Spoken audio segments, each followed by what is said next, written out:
Hi hello எல்லாருக்கும் வணக்கம். நான் உங்கள் நித்யா. எல்லோரும் எப்படி இருக்கீங்க? கண்டிப்பாக நல்லா இருப்பீங்கன்னு நம்புகிறேன். இன்றைக்கி நம்ம வீடியோவில் என்ன பார்க்க போகிறோம் அப்படின்னா 1995 தமிழ்நாட்டில் இருக்கிற மதுரை மாவட்டத்திற்கு அருகில் இருக்கிற ஒரு சின்ன கிராமத்தில் இறந்து போன திருநங்கைக்கு படையல் வச்சு படைச்சதில் ஒரு அண்ணா போய் அந்த திங்ஸ் எடுத்துகிட்டு தன்னோட மனைவிக்கு கொடுத்தனால அவங்க எவ்வளோ ஸ்ட்ரகிளான விஷயங்களை ஃபேஸ் பண்ணாங்க அப்படின்றத பற்றி தான் இன்றைக்கி நம்ம பார்க்க போகிறோம். ஓகே கைஸ், வீடியோக்குள்ளே போகலாம். இவரை பற்றி சொல்லணும் அப்படின்னா இவரோட பேர் சகாயம். இவர் மூட்டை தூக்குற வேலை தான் பார்க்குறாரு. காலையில் 9 மணிக்கு வேலைக்கு போகிறாங்க அப்படின்னா நைட்டு கிட்டத்தட்ட 7-8 மணிக்கு தான் அந்த இடத்துலேருந்தே வெளில வருவாங்க. இவர் கூட ஒருத்தர் இருக்கார், அவர் பேர் ஆரோக்கியம். 2 பேருமே க்ளோஸ் ஃப்ரெண்ட்ஸ். எங்கே போனாலும், அதாவது எங்கே வேலைக்கு போனாலும் 2 பேரும் சேர்ந்து தான் போவாங்க, சேர்ந்து தான் வருவாங்க. இவங்க காலையில் 9 மணிக்கு வேலைக்கு போனாங்கன்னா நைட்டு ஒரு 7-8 மணி ஆகிடும். அங்கேருந்து வீட்டுக்கு வர்ற வழியில் அவங்க ஊர்லேருந்து ஒரு 50 மீட்டர் கிட்ட இருக்கிற ஒரு சுடுகாட்டுக்கு போயிட்டு கல்லறை தோட்டம் அங்கே போயிட்டு இவங்க சரக்கு அடிச்சுட்டு அதுக்கப்புறம் தான் வீட்டுக்கு வருவாங்க. இதை வழக்கமாக வச்சுருந்துருக்குறாங்க. சகாயம் ஆரோக்கியத்தை பற்றி டெய்ரா எனக்கு கொஞ்சம் அவசரமாக வருது, நான் அப்படி போயிட்டு வர்றேன் அப்படின்னு சொல்கிறாரு. போயிட்டு வாங்கினே, நான் வெயிட் பண்ணுறேன் அப்படிங்கிறான். இவர் என்ன பண்ணுறாருன்னா எழுந்து ஒரு 4 கல்லறைகள் இருக்கும், அந்த கேப்புக்கு அந்த பக்கம் போயிட்டு யூரின் பாஸ் பண்ணலான்னு போகிறாரு. அப்போ ஒரு கல்லறை மேலே பார்க்குறாரு, அங்கே பியர் பாட்டிலு, சென்ட்டு, பூ, அப்புறம் சாரீ, வளையல், மேக்கப் கிட் எல்லாமே அங்கே இருக்குது. லிப்ஸ்டிக்லேருந்து எல்லாமே அங்கே இருக்குது. அதை பார்த்த சகாயம் என்ன பண்ணுறாரு அப்படின்னா, இதை எடுத்துகிட்டு போய் தன்னோட மனைவிக்கு கொடுத்தா அவள் ரொம்ப ஹாப்பியாவா, இப்போ எப்படியாவது நம்ம இதை எடுத்தே ஆகணும். ஆரோக்கியம் இருக்கும்போது எடுத்தோம் அப்படின்னா அவன் சாகுறவரை நமக்கு சொல்லி காட்டுவோம். அங்கேருந்து திரும்ப நம்ம மட்டும் இதை எடுத்துகிட்டு போயிடலாம் அப்படின்னு பிளான் பண்ணுறாரு. சரின்ட்டு அந்த பையன் கிட்ட போகிறாரு. ஆரோக்கியம் கிளம்பலாமாடா அப்படிங்கிறாரு. ஏன்னா இப்போ தானேண்ணா வந்தோம், இருண்ணா பேசிட்டு போகலாம் அப்படின்னு. இல்லைடா, எனக்கு வயிறு கொஞ்சம் சரியில்லை, வா நம்ம வீட்டுக்கு போயிடலாம் அப்படின்றாரு. சரின்ட்டு ஆரோக்கியமும் சகாயமும் கிளம்பி தன்னோட வீட்டுக்கு போகிற மாதிரி போகிறாங்க சைக்கிளில். போனவங்க பாதி தூரத்தில் ஆரோக்கியம் கட்டாயி போயிட்டார். சகாயம் வீட்டுக்கு போகிற மாதிரி போயிட்டு ஆரோக்கியம் போயிட்டாரான்னு பார்த்துட்டு திரும்ப அந்த கல்லறை தோட்டத்துக்கு அங்கிருந்த திங்ஸுகளை எடுக்கிறாரு.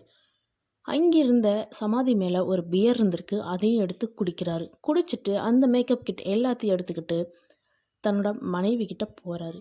மனைவி கிட்ட கொண்டு போய் அதை கொடுக்கும்போது மனைவி, என்னையா ஒரு பூ வாங்குறதுக்கு கூட யோசிப்பா, இன்னைக்கு இவ்வளோ திங்ஸ் வாங்கிட்டு வந்திருக்க அப்படின்னு கேட்குறாங்க அந்த மனைவி. அதுக்கு சகாயம் என்ன சொல்கிறாரு அப்படின்னா, உனக்கு வாங்கிட்டு வரக்கூடாதுன்னு நினச்சேன், சரி வருத்தப்படுவியே அப்படின்னு தான் வாங்கிட்டு வந்தேன், வேணான்னா கூட நான் போய் வேற யாருக்காவது கொடுக்குறேன் அப்படின்னு கிண்டலாக பேசுகிறாரு. அதுக்கப்புறம் சகாயம் சாப்பிட்டுட்டு படுத்து தூங்க ஆரம்பிக்கிறாரு. மறுநாள் விடியுது. சகாயமும் ஆரோக்கியமும் கிளம்பி வேலைக்கு போகிறாங்க. வேலைக்கு போயிட்டு அன்றைய நாள் சகாயம் நல்லபடியாக தான் வேலை பார்க்குறாரு. வேலைகளை முடிச்சுட்டு அந்த கல்லறை தோட்டத்துக்கு திரும்பவும் சரக்கெல்லாம் வாங்கிட்டு போகிறாங்க. அங்கே போய் சரக்கு அடிச்சிட்டு இருக்கும்போது சகாயம் கண்ணுக்கு மட்டும் ஒரு கல்லறை மேலே ஒரு பொண்ணு வெள்ளை புடவை கட்டி தன்னை முறைச்சி பார்த்துக்கிட்டே இருக்கிற மாதிரி சகாயத்துக்கு தோணுது. சகாயம் என்ன பண்ணுறாரு அப்படின்னா ஆரோக்கியத்தை தட்டி, டே அங்கே பாடுறா, அந்த கல்லறை மேலே ஏதாவது தெரியுதா அப்படின்னு. என்னன்னே சொல்கிறேன், எனக்கு ஒன்றும் தெரியலையே அப்படின்னு சகாயம் கேட்ட கேள்விக்கு ஆரோக்கியம் அமைதியாக சாஃப்டாக பதில் சொல்கிறாரு. சகாயம் ஒரு மாதிரி பதட்டத்தோடு கேட்குறா, டேய் விளையாடாதரா, என் கண்ணுக்கு ஒரு பொண்ணு வெள்ளை கலர் சேரீ கட்டி அந்த கலரை மேலே உட்காந்து என்னை முறைச்சி பார்க்குற மாதிரி எனக்கு தெரியுது, விளையாடாதடா ஆரோக்கியம் அப்படிங்கிறாரு. அதுக்கு, அண்ணே நான் ஏனே போய் சொல்ல போகிறேன், நான் எதுவும் பார்க்கலனே, என் கண்ணுக்கு எதுவும் தெரிலனே அப்படின்னு ஆரோக்கியம் திரும்ப திரும்ப சொல்கிறாரு. பயந்து போன சகாயம், டே நம்ம இங்கேருந்து வீட்டுக்கு போயிடலாண்டா, வாடா எனக்கு ரொம்ப பயமாக இருக்குடா அப்படின்னே ஆரோக்கியமும் சகாயமும் தன்னோட சைக்கிள் எடுத்துகிட்டு வீட்டுக்கு போகிறாங்க. ஆரோக்கியம் தான் ஃபஸ்ட்டு தன்னோட வீட்டுக்கு வளைஞ்சு ஒரு டர்னிங்கில் அவங்க வீட்டுக்கு போகணும். அதுக்கப்புறமும் ஒரு 2 கிலோமீட்டர் தள்ளி போய் தான் சகாயத்தோட வீடு இருக்குது. ஸோ இவங்க 2 பேரும் போயிட்டு இருக்கும்போது ஆரோக்கியத்தோட வீட்டுக்கு போகிற வழி வரவும் ஆரோக்கியம், அண்ணே போயிட்டு வரேன்னே அப்படின்னு சொல்லிட்டு வளைஞ்சிட்டாரு. ஆனால் சகாயத்தோட வீட்டுக்கு இன்னும் 2 கிலோமீட்டர் இருக்குது. இந்த 2 கிலோமீட்டர் சகாயம் போயிட்டு இருக்கும்போது ஒரு பெரிய நியூஸ் பேப்பர் சகாயத்தோட மூஞ்சில் படுது. காற்றுல பட்ட நியூஸ் பேப்பர் தன்னோட சைக்கிளில் அடியில் போய் மாட்டிக்குது. மாட்டின உடனே அந்த சொல்லி தடுமாறின சைக்கிளை ஸ்டடியாக ஓட்டிட்டாரு. அந்த நியூஸ் பேப்பர் அதுக்கப்புறம் பின்னாடி போயிருக்கு. இவர் என்ன பண்ணுறாருன்னா சைக்கிளை கொஞ்சம் ஸ்லோ பண்ணிட்டு திரும்பி பார்க்குறாரு. அங்கே ஒரு வெள்ளை புடவை கட்டி நிற்கிற ஒரு பெண்மணியை பார்க்குறாரு. இந்த பெண்மணி தான் தன்னை கல்லறை மேலே உட்காந்து முறைச்சி பார்த்ததையும் உணர்றாரு. அதே பெண்மணி தான் இப்போ சைக்கிள் பின்னாடி சைக்கிள் அதாவது மூவ் பண்ண விடாமல் தடுக்கிறதும் இவ தான் அப்படின்னு நோட் பண்ணுறாரு. பயந்து போன சகாயம் தன்னோட சைக்கிளை வேகமாக ஓட்டிட்டு போய் சைக்கிள் நிறுத்த கூட இல்லாமல் டபால்னு கீழே தள்ளி விட்டுட்டு தன்னோட வீட்டு கதவை டம டம டமன்னு தட்டியிருக்காரு. உள்ளே இருந்து மனைவி வேகமாக வந்து ஏயா இப்படி பேய் அடித்த மாதிரி கதவை டபனு தட்டிட்டு இருக்க, ஒரு தடவை தட்டினா நான் வந்து திறக்க மாட்டேனா அப்படின்னு திட்டுறாங்க. எடா ஏண்டி நீ வேற, நான் வரும்போது இந்த மாதிரி சைக்கிளில் பேப்பர் வந்து பறந்து விழுந்தது.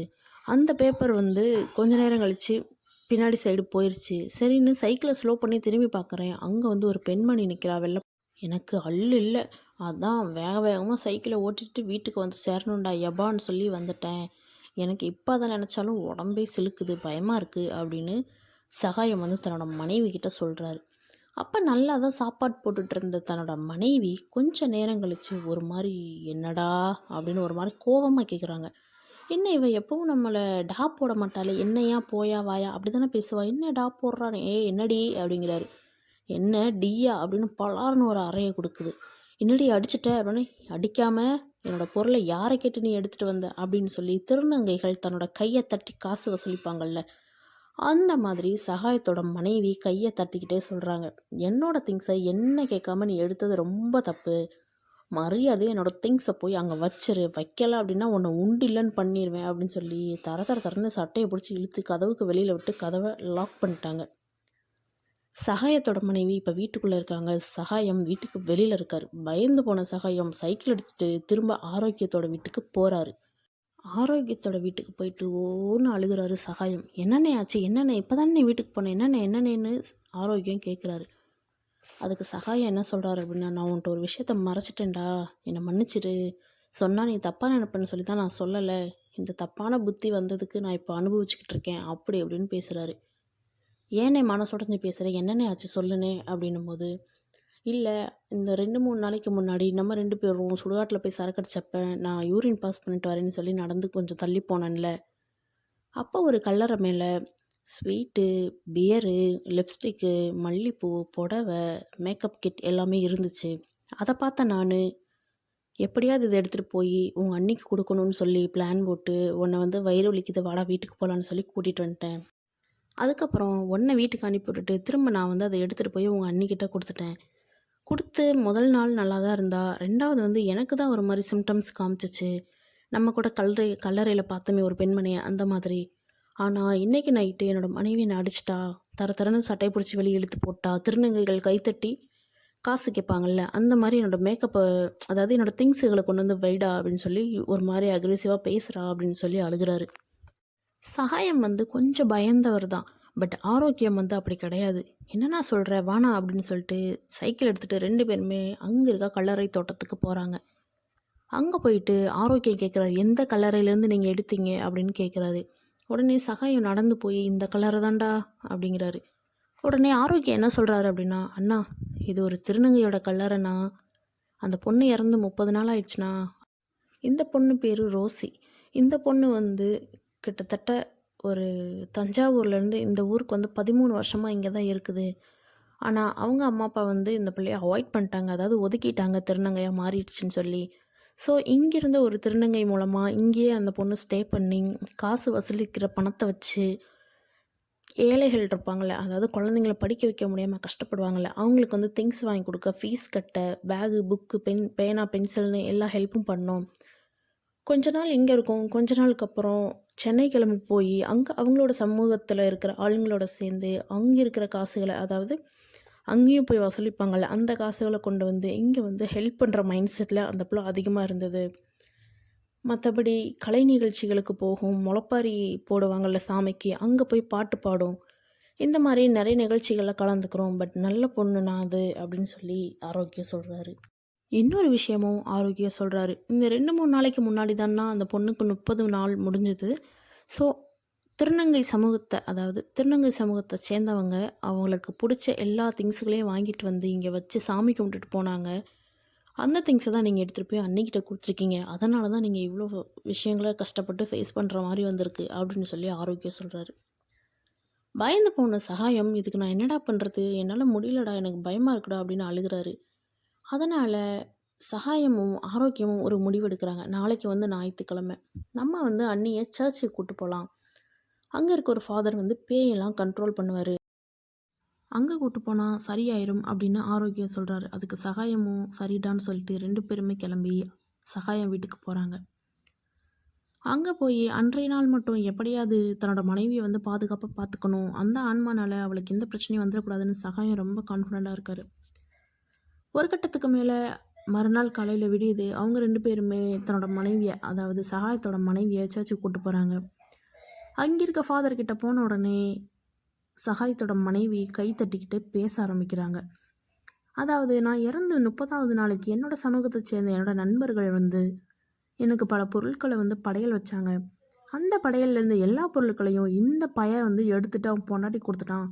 எனக்கு வந்து அது கோவமாக இருக்குது. என்னோட பொருளை என்ன கேட்காம இவன் எப்படி எடுக்கலாம் அப்படின்னு கோவப்படுது கை தட்டிக்கிட்டே. அப்போது ஃபாதர் என்ன சொல்கிறார் அப்படின்னா, உன்னோட பொருள்கள் அனைத்தையும் கொண்டு போய் உன்னோட கல்லறை மேலே வச்சிட்டோம் அப்படின்னா நீ வந்து இந்த பொண்ணை விட்டு போயிடுவியா அப்படின்னு கேட்குறாங்க. அதுக்கு அந்த திருநங்கையோட ஆன்மா என்ன சொல்லுது அப்படின்னா, தாராளமாக நான் போயிடுறேன், பட் என்னோட திங்ஸ் ஒன்று கூட தப்பாமல் எல்லாத்தையும் கொண்டு போய் அங்கே வைக்க சொல்லுங்கள். இன்னொன்று, நான் வந்து திருநங்கையாக மாறின பொழுது என்னை வந்து என்னோடய அம்மா அப்பா வந்து வேணான்னு சொல்லி அவாய்ட் பண்ணிட்டாங்க. அதுக்கப்புறம் என்னை வந்து தத்தெடுத்து வளர்த்த என்னோடய தாய் ஸ்தானத்தில் இருக்கிற என்னை வளர்த்த அந்த அக்காவை வந்து நான் பார்க்கணும், அவங்கள மட்டும் வர சொல்லுங்கள், நான் பார்த்துட்டு போயிடுறேன் அப்படின்னு சொல்லி அழுகுது. அதுக்கு ஆரோக்கியம் என்ன சொல்கிறார் அப்படின்னா, ஃபாதர் எனக்கு அவங்கள தெரியும், நான் வேணா அவங்கள கூட்டிகிட்டு வரேன் அப்படின்னு பைக் எடுத்துகிட்டு வேகமாக போகிறாரு. அங்கே போய் அவங்கள கூட்டிகிட்டும் வராரு. அப்போ இந்த திருநங்கையோட ஆன்மா அவங்கள பார்த்த உடனே ஓடி போய் கட்டி பிடிச்சி அழுகுது. அதாவது சகாயத்தோட மனைவி அவங்கள அப்போது சகாயத்தோட மனைவி உடம்புல இருந்த அந்த திருநங்கையின் ஆன்மா என்ன சொல்லுது அப்படின்னா, இவ்வளவு காலகட்டமாக நீங்கள் என்ன சந்தோஷமாக தான் வளர்த்துக்கிட்டீங்க, சந்தோஷமாக தான் பார்த்துக்கிட்டீங்க, எனக்கு எந்த குறையும் வைக்கல. ஆனால் என்னோடய சாவு இப்படி இருக்குன்னு சொல்லி நான் நினச்சி கூட பார்க்கல. இது நாள் வரை நான் உங்ககிட்ட சொல்லணும்னு முயற்சித்தேன், உங்கள் கனவுல கூட நான் வந்தேன், பட் என்னால் சொல்ல முடியலை. நான் எப்படி செத்தேன் அப்படின்னா, பக்கத்து ஒரு திருவிழா டைமில் நான் வந்து டான்ஸ் ஆட போயிருந்தேன். போனப்போ ரெஸ்ட் ரூம் போகலான்னு சொல்லி அந்த பில்டிங்க்கு இருக்கிற பின்பகுதிக்கு நான் போனேன். போனப்போ ஒரு 4 பசங்க தண்ணி அடிச்சிருந்தாங்க. என்னை தூக்கிட்டு போயிட்டாங்க. கூட்டிகிட்டு போயிட்டு முட்புதர்களில் வச்சு என்னை பலவந்தமாக அவங்களோட இச்சைக்கு யூஸ் பண்ணிக்கிட்டாங்க. முதல்ல 3 பேர் வந்து யூஸ் பண்ணவங்க வந்து என்னை ஒன்றும் பண்ணலை. ஆனால் 4வதாக வந்தவன் வந்து ரொம்ப போதையில் இருந்தான். 4வதாக வந்துட்டு என்னை யூஸ் பண்ணிவிட்டு அந்த பியர் பாட்டிலை உடச்சி தன்னோட பிறப்பு உறுப்பில் சொருகுனதாகவும், அதுக்கப்புறம் கழுத்து தொண்டை பகுதியிலேருந்து அந்த பாட்டிலை வச்சு கிழிச்சதாகவும், ஒரு கட்டத்துக்கு மேலே அங்கே இருந்த கல் எடுத்து தன்னோட தலையில் போட்டுட்டதாகவும் அந்த ஆன்மா சொல்லி அழுகுது. அதை தாங்கிக்க முடியாத வளர்த்த அக்கா என்ன பண்ணுறாங்க அப்படின்னா, ஓன்னு அழுகிறாங்க. ஒரு கட்டத்துக்கு மேலே தன்னையே தானே சமாதானப்படுத்திக்கிட்ட அந்த ஆன்மா, இதுக்கப்புறம் நான் வந்து யாரையும் தொந்தரவு பண்ண மாட்டேன், என்னோடய சாவு இப்படி தான் இருந்துச்சுன்றதை நான் உங்ககிட்ட மட்டும் சொல்லணும்னு நினச்சேன், நான் சொல்லிட்டேன். இப்படி பேசிக்கிட்டு இருந்த ஆன்மா டக்குன்னு சகாயத்தை பார்த்து முறைச்சிக்கிட்டே சொல்லுது, மரியாதையை என்னோட திங்ஸை கொண்டு வந்து என்னோடய இடத்துல வச்சிரு, இல்லை உன்னை உண்டு இல்லைன்னு பண்ணிடுவேன் அப்படின்னு கைத்தட்டிக்கிட்டே சொல்லுது. சொன்னதுக்கப்புறம் சர்ச்சில் அந்த அங்கிருந்த புனித நீரை சகாயத்தோட மனைவி மேலே தெளிக்கிறாரு. சகாயத்தோட மனைவி அப்படியே மயங்கியும் விழுந்துடுறாங்க. அதுக்கப்புறம் ஆரோக்கியமும் சகாயமும் அங்கேருந்து எல்லா திங்ஸையும், அதாவது வீட்டில் இருந்த எல்லா திங்ஸையும் எடுத்துக்கிட்டு அந்த சுடுகாட்டுக்கு போகிறாங்க. எக்ஸ்ட்ரா 2 பியர் பாட்டிலும் வாங்கிட்டு போய் பூவு ஸ்வீட்டு இதெல்லாம் வாங்கிட்டு போய் அந்த கல்லறை மேலே வச்சுட்டு, இனிமேல் என்னை தொந்தரவு பண்ணாதீங்க, நான் செஞ்ச தப்பு தான் சொல்லி அந்த கல்லறையில் மன்னிப்பு கேட்டுட்டு சகாயம் வந்திருக்கிறாரு. அதுக்கப்புறம் இப்போ வரையிலும் சகாயத்துக்கு அந்த திருநங்கையின் ஆன்மனால எந்த பிரச்சனையும் இல்லை, அவர் நல்லா தான் இருக்கார். இதில் என்னோட கருத்து என்ன அப்படின்னா, திருநங்கை அப்படின்னா நீங்கள் ஏன் கொச்சையாக இழிவாக பார்க்குறீங்கன்னு எனக்கு தெரியல சத்தியமாக. அவங்களும் நம்மளை மாதிரி ஒரு மனுஷ ஜென்மம் தாங்க, அதையும் உங்களுக்கு புரிய மாட்டேங்குதுன்னு தெரியல. நம்ம தமிழ்நாட்டில் கிட்டத்தட்ட பாலியல் பலாத்காரங்கள் அதிகமாக இல்லாமல் ஓரளவுக்கு கண்ட்ரோலாக இருக்குது அப்படின்னா அதுக்கு திருநங்கைகளும் ஒரு காரணம். ஏன்னா அவங்க இந்த தொழிலில் இருக்கிறனால தான் நிறைய பேர் வந்து சேஃபாக இந்த நைட் டைமில் கூட வீட்டுக்கு போக முடியுது. அதையும் உங்களுக்கு புரிய மாட்டுது. அவங்கள சக மனிதர்களாக, சக தோழியாக, சக நண்பர்களாக பாருங்கள். கடவுளால் ஆசீர்வதிக்கப்பட்டு கடவுளால் இந்த குழந்தை இப்படி தான் வரணும்னு நிர்ணயிக்கப்பட்டு பிறந்தவங்களாக தான் இருப்பாங்க திருநங்கைகள். அவங்க சிவனில் பாதின்னு சொல்கிறாங்க. ஏன்னா சிவனும் சக்தியும் சேர்ந்தாதான் அது மிகப்பெரிய சக்தி. இந்த பிள்ளைங்களும் சிவனாக பிறந்து சக்தியாக மாறி இப்போ வந்து இந்த உலகத்தில் ஜென்ரேஷனில் வாழ்ந்துட்டுருக்காங்க. ஸோ இவங்களை மதிங்க, மதிக்கப்படுங்க. உங்களால் மதிக்க முடியல அப்படின்னா அந்த இடத்துல நீங்கள் அவாய்ட் பண்ணிடுங்க, மற்றவங்கள மதிக்க விடுங்க. அதுவே போதும். இப்போ இந்த இறந்து போன திருநங்கைக்கு நம்ம என்ன சொல்ல போறோம் சொல்லுங்க? அது எவ்வளோ மனவேதனையில இருந்திருக்கும் சொல்லுங்க? தன்னோட பிறப்பு உறுப்புல பாட்டில உடைச்சு ஒருத்தன் குத்துறான் அப்படின்னா, அது எவ்வளோ பெரிய மரண வலியா இருந்திருக்கும் சொல்லுங்க மக்களே! தயவு செஞ்சு திருநங்கைகள வந்து ஒரு மனுஷியா பாருங்க. எனக்கு அதுவே போதும். எனக்கு இந்த ஆடியோ கேட்டப்பவே எனக்கு மைண்ட்ல அப்படியே ஒரு மாரி தலையே வலிக்க ஆரம்பிச்சுருச்சு. ஏன்னா, அந்த பொண்ணு அவ்ளோ கஷ்டப்பட்டு இறந்திருக்கா அப்படின்றத யோசிச்சதுனால. ஓகே காய்ஸ், நெக்ஸ்ட் ஒரு வீடியோ பதிவில நான் வந்து உங்கள சந்திக்கிறேன். அதுவரை நான் உங்கள் நித்யா. டாட்டா, பை பை, டேக் கேர்.